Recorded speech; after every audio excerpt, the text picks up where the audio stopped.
नमस्कार दोस्तों, मैं संतोष भरुणके आप सबका स्वागत करता हूँ स्मार्ट स्कूल में। आज हम देखने वाले हैं हिंदी व्याकरण का एक भाग क्रिया। चलो तो करते हैं शुरुआत।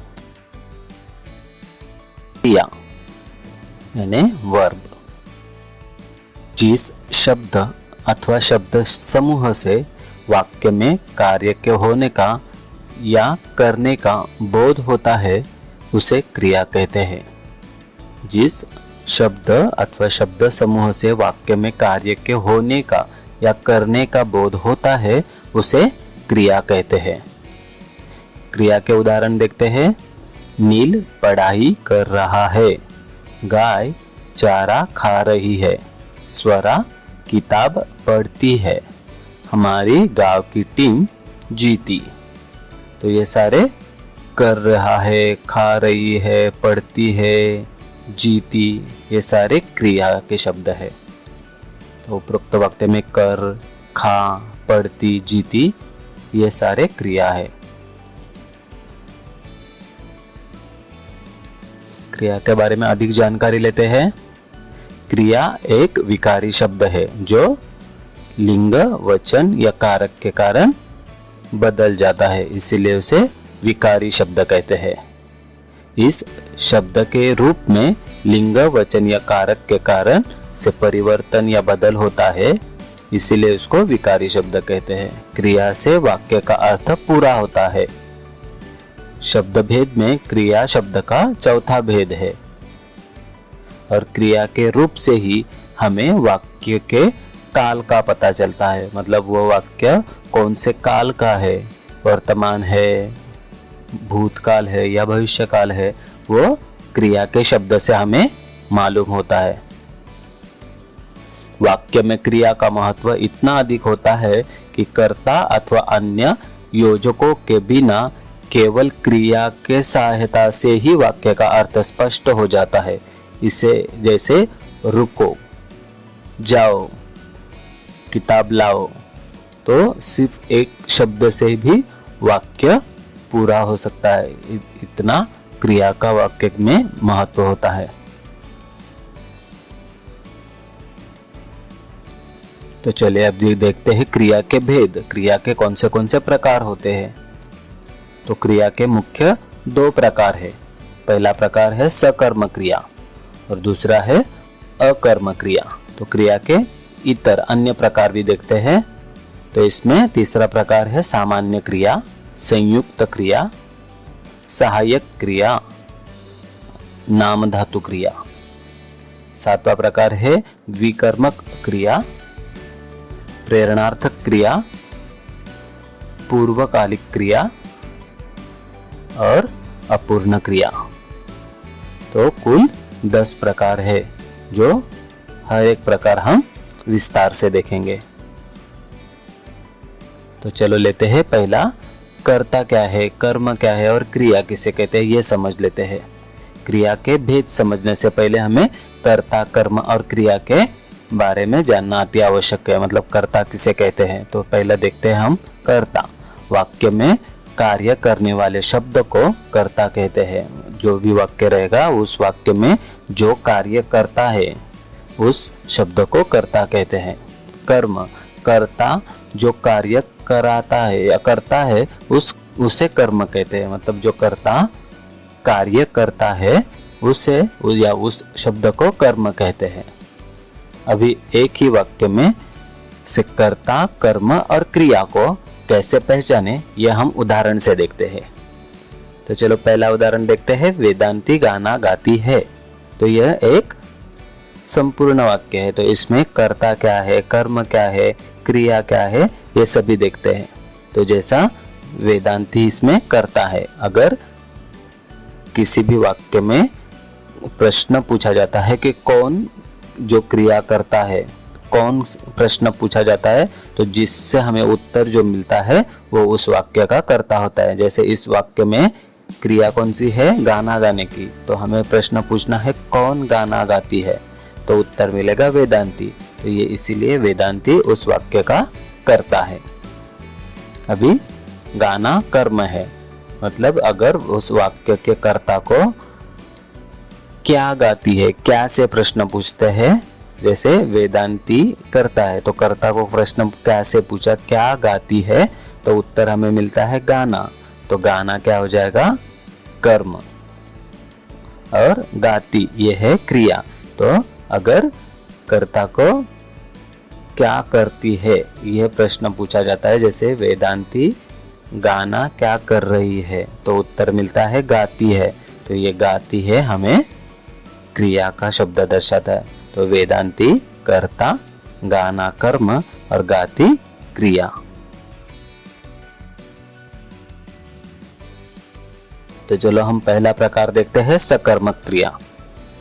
जिस क्रिया को वाक्य के अर्थ को पूरा करने के लिए कर्म की आवश्यकता होती है उसे सकर्मक क्रिया कहते हैं। मतलब जो भी वाक्य रहता है उस वाक्य का अर्थ पूरा करने के लिए कर्म की आवश्यकता होती है। जैसे हमने पहला वाला एक वाक्य देखा था जहाँ पे वेदांती गाना गाती है, तो वहाँ पे कर्म भी आया है।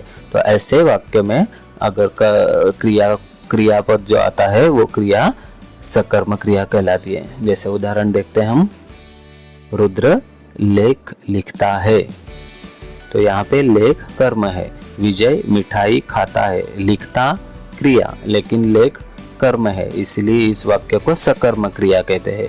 मिठाई खाता है, वेदांती फल खाती है, तो फल कर्म है। भाभी रस पीती है, तो यहाँ पे लिखता, खाता, लाती, पीती ये क्रिया है, और ये लेख, मिठाई, फल, रस ये कर्म है, इसलिए इन क्रिया को सकर्मक क्रिया कहते हैं। अभी अकर्म क्रिया मतलब जिस क्रिया को वाक्य के अर्थ को पूरा करने के लिए कर्म की आवश्यकता नहीं होती है। जहाँ पे आवश्यकता होती है वो सकर्म क्रिया, और जहाँ पे आवश्यकता नहीं होती है वह अकर्म क्रिया कहते हैं। इन वाक्यों का फल सीधा कर्ता पर पड़ता है, मतलब यहाँ पे कर्म नहीं होता है तो उनका फल सीधा सीधा कर्ता पर जाता है। जैसे उदाहरण देखते हैं हम, भाभी लिखती है, तो यहाँ पे सीधा कर्ता है और क्रिया है, तो यहाँ पे कर्म कोई नहीं है। त्विषा बैठी है, स्वरा खेलती है, रुद्र रोता है, तो यहाँ पे लिखती, बैठी, खेलती, रोता ये सभी क्रिया है और इसमें कर्म कोई नहीं है, इसलिए ऐसे क्रिया को अकर्म क्रिया कहते हैं। उपरोक्त वाक्य में लिखती, बैठती, खेलती और रोता यह क्रिया है। अकर्म क्रिया के और उदाहरण जैसे खेलना, बढ़ना, सोना, डरना, उगना, जीना, दौड़ना, बैठना, हंसना, चमकना, रोना, ठहरना, डोलना, जागना, घटना, उछलना, कूदना, बरसना आदि बहुत सारे शब्द है जो अकर्म क्रिया के उदाहरण हो सकते हैं। अभी धातु क्या है, अगला प्रकार देखने से पहले हम धातु क्या है वो समझते हैं। तो क्रिया के प्रत्यय रहित मूल शब्द को धातु कहते हैं। जो क्रिया का शब्द रहता है उसको अगर प्रत्यय नहीं लगा रहेगा तो उसको धातु कहते हैं। इन्हीं धातु को प्रत्यय लगा के नाम धातु क्रिया बन जाती है, और जो धातु रहते हैं उनको अगर प्रत्यय लगता है तो वो नाम धातु कहलाते हैं।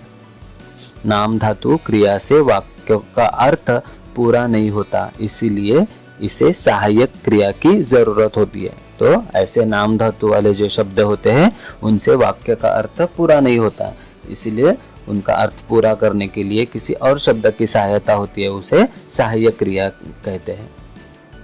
तो उदाहरण देखते हैं धातु का हम। तो यहाँ पे पढ़, तो पढ़ना ये शब्द पूरा है, तो ये पढ़, तो पढ़ ये क्या है धातु, और उसको ये ना का प्रत्यय लगा है तो बना पढ़ना। खा खाना, लिख लिखना, गा गाना, तो ये जो पहले वाले जो शब्द है पढ़, खा, लिख, गा ये सभी धातु कहलाते हैं, क्योंकि ये मूल शब्द है, उनको कोई प्रत्यय नहीं लगा।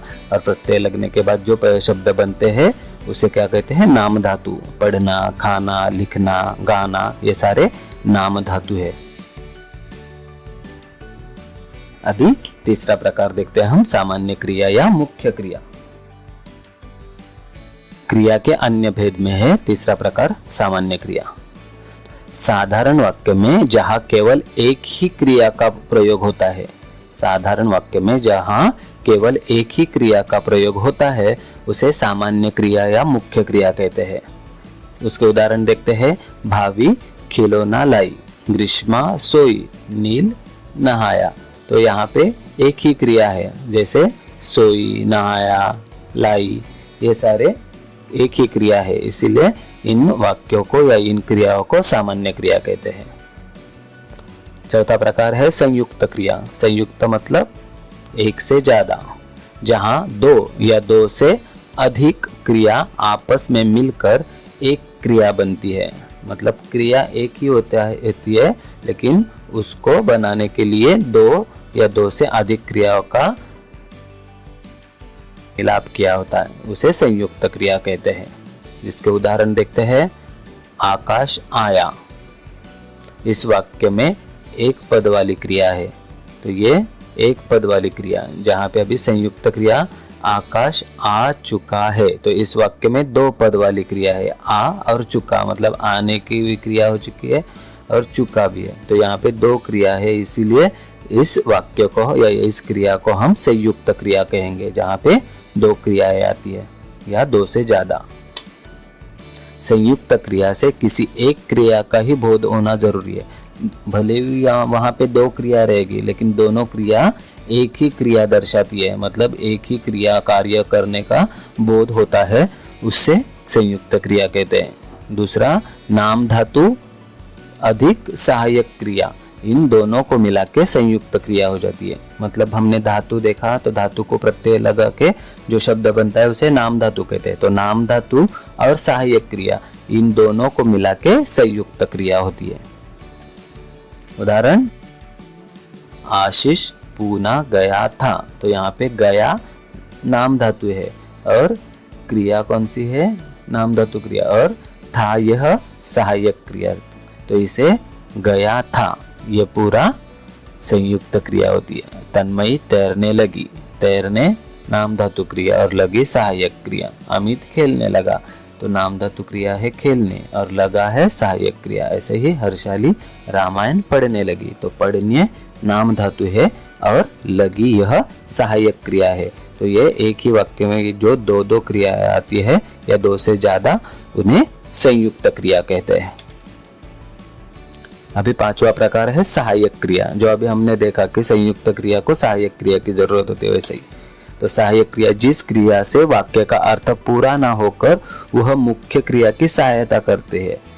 मतलब जिस क्रिया से वाक्य का अर्थ पूरा ना होकर वह मुख्य क्रिया की सहायता करता है, उस शब्द को सहायक क्रिया कहते हैं। जिसके उदाहरण है राजेश क्रिकेट खेल चुका, तो यहाँ पे चुका जो सहायक क्रिया है।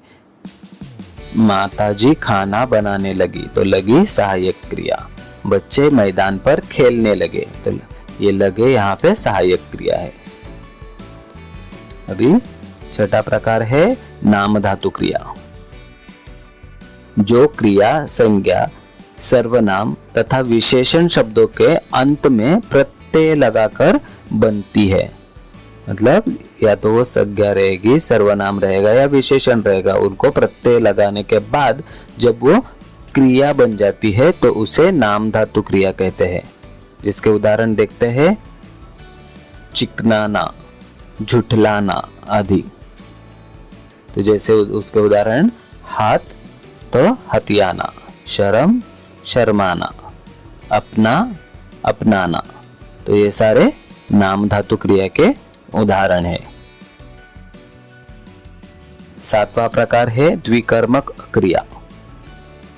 द्वि मतलब दो।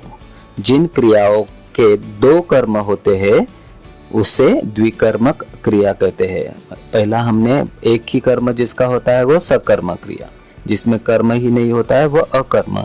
अभी इस वाक्य में दो कर्म रहेंगे, इसलिए इस क्रिया को द्विकर्म क्रिया कहते हैं। वाक्य में कर्ता से होने वाली क्रिया एक साथ दो तत्वों पर होती है। जैसे कि उदाहरण देखते हैं। बाबा ने बच्चों को कहानी सुनाई, तो यहाँ पे बाबा करता है और बच्चों वाक्य का अप्रत्यक्ष कर्म है और कहानी वाक्य का प्रत्यक्ष कर्म है। मतलब यहाँ पे बच्चों और कहानी ये दोनों कर्म है तो द्विकर्म हो गए, इसलिए यहाँ पे जो क्रिया आई है सुनाई वो द्विकर्मक क्रिया है। तो जैसे दूसरा उदाहरण है, परी ने भिखारी को पैसे दिए, तो भिखारी और पैसे ये दोनों कर्म है। गुरु छात्रों को गणित पढ़ाते हैं, तो छात्र और गणित ये दोनों कर्म है, इसलिए दिए और पढ़ाते हैं ये द्विकर्मक क्रिया के उदाहरण है। प्रत्यक्ष कर्म यह हमेशा वस्तुवाचक होते हैं और अप्रत्यक्ष कर्म हमेशा व्यक्तिवाचक होते हैं। मतलब जैसे यहाँ पे भिखारी है तो ये अप्रत्यक्ष कर्म है, छात्र ये अप्रत्यक्ष कर्म, और प्रत्यक्ष कर्म हमेशा वस्तुवाचक होते, कोई वस्तु ही रहेगी। जैसे यहाँ पे पैसे, गणित, कहानी ये वस्तुवाचक होते। अगला प्रकार है प्रेरणार्थक क्रिया।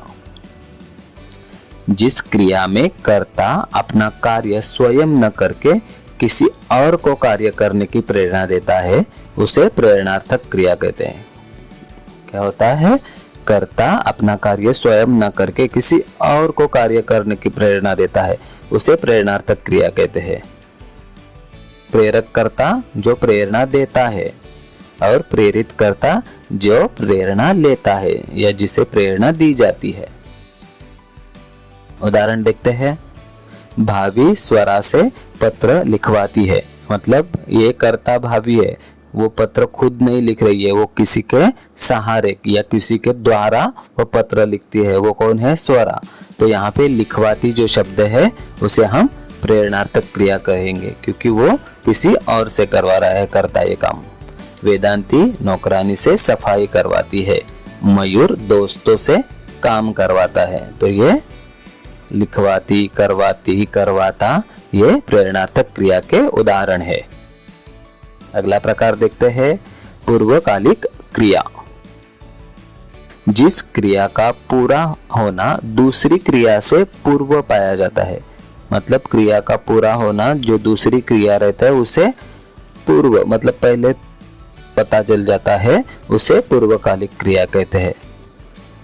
यह क्रिया के सामान्य रूप में प्रयुक्त होती है। मुख्य क्रिया से पहले होने वाली क्रिया को पूर्व क्रिया कहते हैं। मतलब जिस वाक्य की मुख्य क्रिया रहेगी उससे पहले वाला जो शब्द क्रिया का रहेगा उसे पूर्वकालिक क्रिया कहते हैं।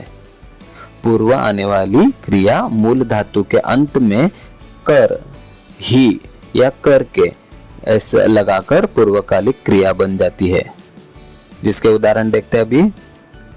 हर्ष खाना खाकर खेलने गया, तो यहाँ पे खेलने की क्रिया क्या है? मुख्य क्रिया, लेकिन उससे पहले भी उसने एक क्रिया की है, कौन सी? खाने की। तो ये जो खाकर है वो पूर्वकालिक क्रिया हो गई। भाभी दूध पीते ही सो गई, तो इस वाक्य में मुख्य क्रिया है सोने की, लेकिन सोने से पहले उसने और एक क्रिया की है, तो वो है पीने की, दूध पीने की। तो वो पीते ही शब्द जो है वो पूर्वकालिक क्रिया है।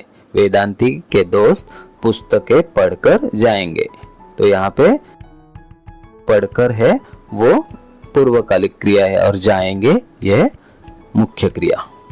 क्रिया का अंतिम प्रकार देखते हैं अपूर्ण क्रिया। जिस क्रिया के होने से भी वाक्य का अर्थ पूरा नहीं होता उस क्रिया को अपूर्ण क्रिया कहते हैं। मतलब उस शब्द से ही उसकी व्याख्या का पता चलता है, मतलब वाक्य में होने से भी उस वाक्य का अर्थ पूरा नहीं होता है। उदाहरणार्थ वेदांती थी, तो मतलब वाक्य में कुछ भी पता नहीं चलता है कि ये क्या थी, कैसे थी, कुछ नहीं पता, तो यह अर्थ पूर्ण नहीं है। तो वेदांती छोटी थी, वेदांती कुछ कर रही थी, ऐसा कुछ तो वहां पे क्रिया होनी चाहिए। और यहाँ छोटी शब्द के प्रयोग से वाक्य पूर्ण होता है। जैसे यहाँ पे हमने छोटी शब्द लिखा, वेदांती छोटी थी, तो इस शब्द से वाक्य पूरा होता है, इसीलिए छोटी पूरक शब्द थी। तो यहाँ पे छोटी जो है वो पूरक शब्द कहलाएगा, क्योंकि ये थी तो क्रिया ही है, लेकिन सिर्फ थी होने से वाक्य का अर्थ नहीं होता है, उसे और पूरक शब्द चाहिए था ये छोटी, तो इसीलिए इस शब्द को हम पूरक शब्द कहते हैं। और ये जो थी है वो अपूर्ण क्रिया कहलाता है। जैसे नील है, तो नील बुद्धिमान है, तो बुद्धिमान पूरक शब्द हो जाएगा और है यह अपूर्ण क्रिया। धन्यवाद। इस तरह से आज हमने क्रिया क्या होती है, क्रिया की व्याख्या क्या है और उसके मुख्य प्रकार क्या है और उप प्रकार क्या है, वो सभी अच्छे तरह से देख लिए और उसके उदाहरण भी हमने देख लिए। अगर ये वीडियो आपको पसंद आई है तो जरूर लाइक कीजिए और आपके दोस्तों के साथ शेयर भी कीजिए। और हाँ, हमारे चैनल को सब्सक्राइब जरूर करना और बेल आइकॉन भी प्रेस करके रखना ताकि इस तरह की एजुकेशनल वीडियोस के नोटिफिकेशन आपको सबसे पहले मिल जाए। तब तक के लिए धन्यवाद। हमारी ई लर्निंग वेबसाइट भी है जिसका नाम है smartschool.infolibs.com, या इंफॉर्मेटिव वेबसाइट भी है जिसका नाम है infolibs.com। आप हमें फॉलो भी कर सकते हैं फेसबुक पे, ट्विटर पे या इंस्टाग्राम पे। और हमारा एंड्रॉयड एजुकेशनल गेम्स भी है और हमारा क्राफ्ट चैनल भी है जिसकी लिंक्स हमने डिस्क्रिप्शन में दिए हैं। आप वहां पे जाके क्लिक करके यहाँ पे विजिट कर सकते हो। Bye bye.